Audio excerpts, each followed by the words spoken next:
Yasmin pertama kali mengenal ruqyah syar'iyyah ketika ia bertemu para peruqyah dalam sebuah kelompok organisasi pengobatan Tibun Nabawi di Jawa Barat.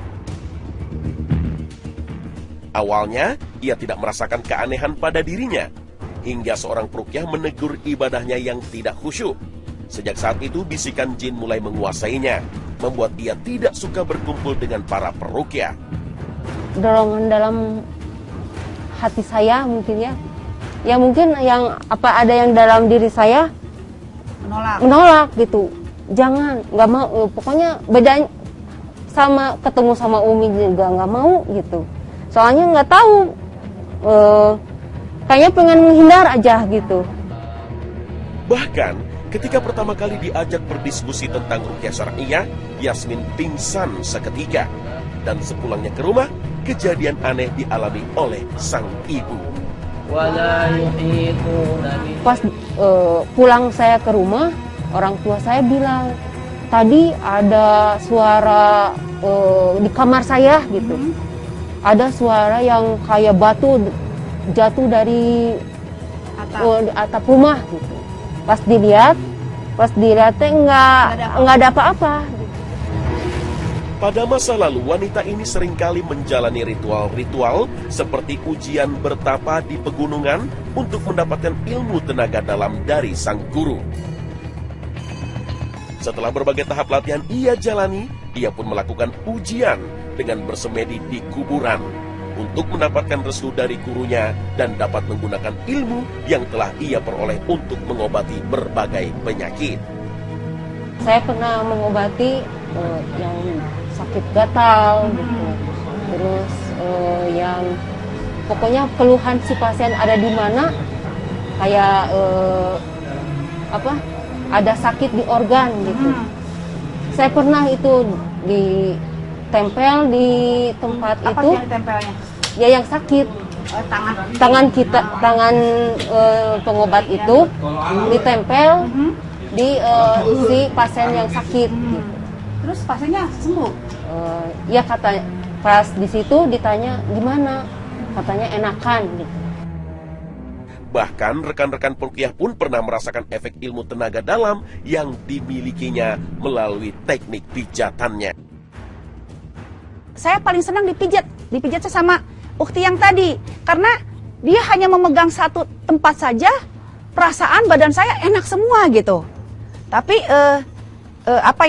setelah dia lepas, saya rasakan lagi, tapi saya selalu, ayo ukhti pijit Umi gitu, suka Pak pijit-pijit lah gitu, gitunya saling pijit gitu. Ketika sempat dipijit di sini, terus dia memakai hentakan dan subhanallah, memang di badan enak gitu ya. Saya sempat bicara sama suami, coba itu teknik pijit apa? Saya bilang gitu, teknik pijit apa? Tapi setelahnya kok punggung saya terasa berat. Sampai rumah, kok ini sepertinya ada sesuatu nih. Saya ruqyah. Setelah diruqyah, wah ternyata ini tadi pijatannya bukan sembarang pijat. Saya bilang begitu. Dari sinilah Yasmin kemudian mengetahui bahwa apa yang selama ini ia pelajari tidak sesuai dengan ajaran Islam. Dan tidak hanya berdampak pada dirinya, juga pada pasien-pasien yang pernah ia obati. Karena itu bukan sembuhnya bukan karena izin Allah, itu tidak lama kemudian pasti sakit lagi. Salah satu dampak dari pengobatan yang tidak syar'i, bahkan mengandung kesyirikan, yang pernah dilakukan sebelumnya adalah berkumpulnya banyak jin di dalam tubuhnya. Dan ini mengganggu, sangat mengganggu. Ada yang sulit tidur, ada yang mimpi buruk, sering ketindihan, dan gangguan lainnya. Untuk pengobatannya, silahkan pertama murnikan dan kuatkan tauhidnya. Karena ini kekuatan kita. Tauhid kepada Allah, cintanya, takutnya, harapnya kepada Allah. Ibadahnya seluruhnya untuk Allah dengan caranya Rasulullah SAW. Itu yang pertama. Yang kedua, bersihkan hatinya dari semua sampah-sampah emosi, penyakit-penyakit hati. Buang semua penyakit hatinya. Kita sebut tazkiyatun nufus. Yang ketiga, lakukan ruqyah syariah mandiri.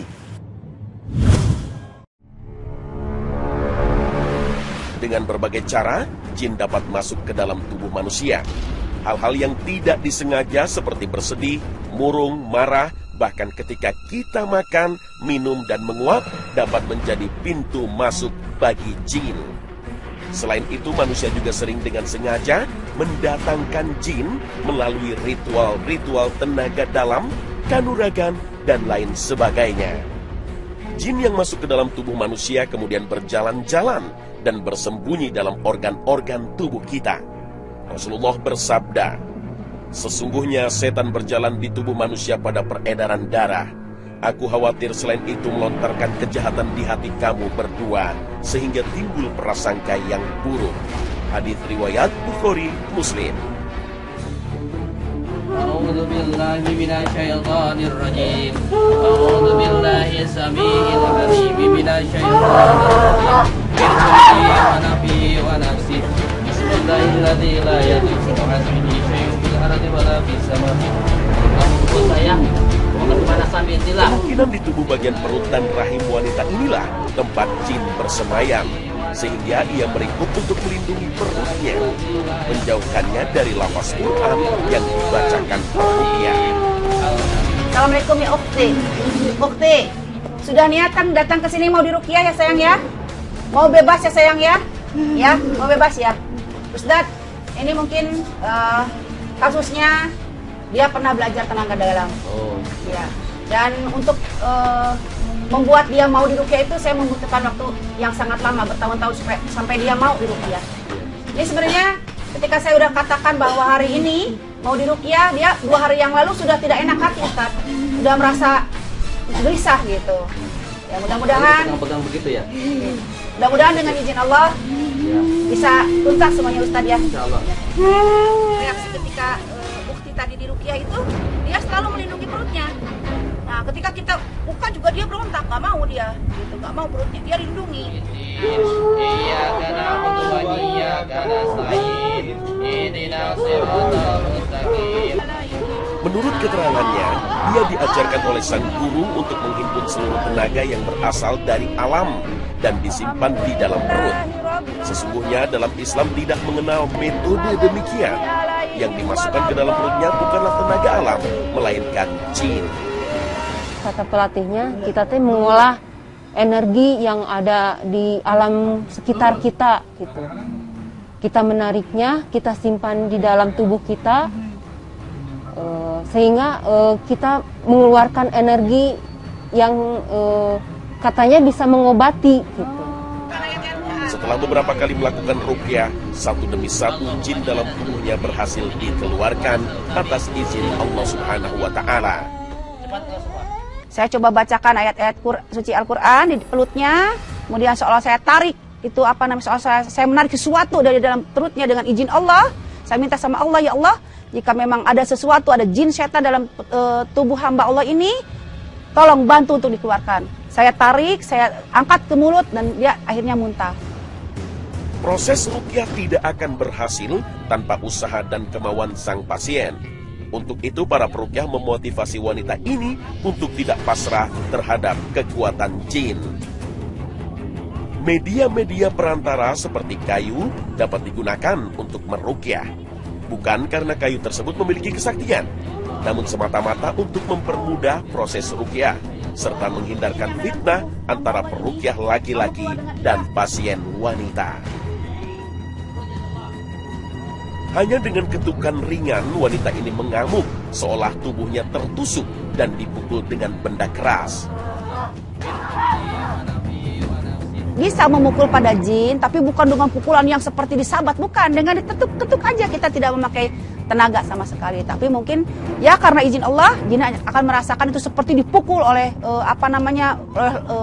dengan pukulan yang sangat keras seperti itu. Jin punya kesukaan dan ketidaksukaan terhadap sesuatu.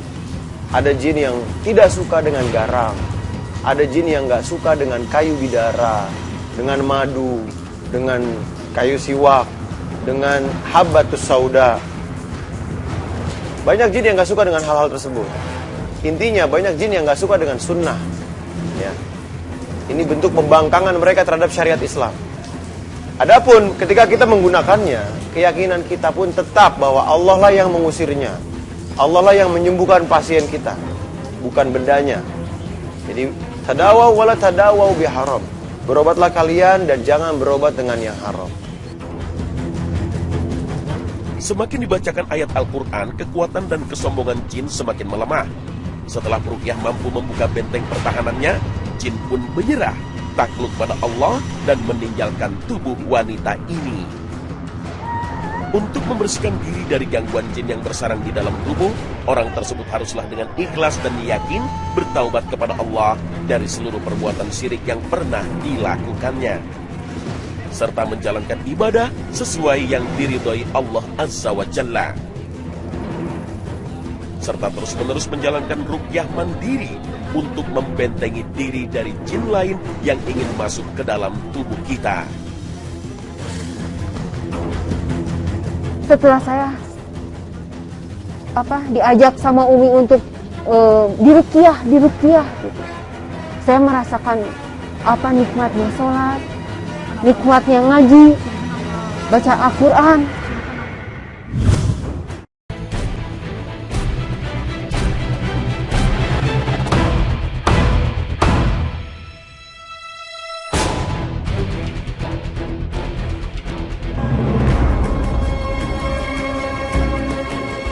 Ilmu tenaga dalam merupakan salah satu bentuk khawarikul ada atau kemampuan luar biasa. Kemampuan ini ada yang berasal dari Allah Subhanahu wa Ta'ala, sebagaimana yang dianugerahkan kepada wali-walinya.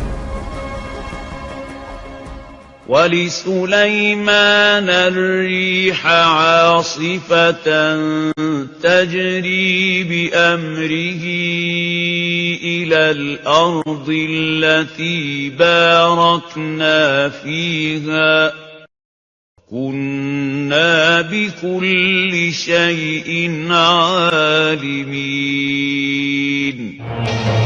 Dan telah kami tundukkan untuk Sulaiman angin yang sangat kencang tiupannya, yang berhembus dengan perintahnya ke negeri yang kami telah memberkatinya. Dan adalah kami maha mengetahui segala sesuatu. Al-Quran Surah Al-Anbiya ayat 81. Namun ada kalanya ilmu ini berasal dari setan dan kemudian sering dianggap sebagai anugerah ilahi, sebagaimana yang diperlihatkan oleh wali-wali setan tersebut. Dari zaman jahiliyah hingga zaman modern seperti sekarang, tumbuh subur berbagai kelompok yang mengajarkan ilmu tenaga dalam. Konon sang guru memiliki teknik membangkitkan atau mengembangkan tenaga gaib dalam tubuh manusia. Yang mereka maksud dengan ilmu tenaga dalam adalah ilmu yang mempelajari cara membangkitkan energi alam yang disertai dengan jurus-jurus tertentu dan dengan cara-cara meditasi atau bertapa di tempat-tempat yang dianggap sakral seperti gunung, hutan, atau bahkan kuburan. Menurut keterangan para mantan praktisi tenaga dalam yang telah meninggalkan praktek syirik tersebut dan kembali kepada sunnah, dalam ilmu tenaga dalam dan ilmu metafisika terdapat bermacam-macam kesyirikan. Antara lain, dengan belajar tenaga dalam, seorang bisa menjadi sakti. Dengan menyalurkan energinya ke bagian tubuh tertentu, ia bisa menyembuhkan penyakitnya sendiri maupun orang lain. Serta dengan kekuatan jurus tertentu, bisa mengalahkan musuh dari jarak jauh. Sesungguhnya apa yang mereka lakukan adalah meminta pertolongan kepada bangsa jin dan setan. Dan ini adalah perbuatan syirik, karena meminta sesuatu pada selain Allah. Sementara setan tidak akan mengabulkan permintaan manusia, kecuali manusia itu telah kafir dari Allah dan menyembah kepadanya. Semakin ia patuh kepada setan, maka ia akan semakin durhaka terhadap Allah. Na'udzubillah min dzalik. Semoga kita dijauhkan dari golongan orang-orang kafir.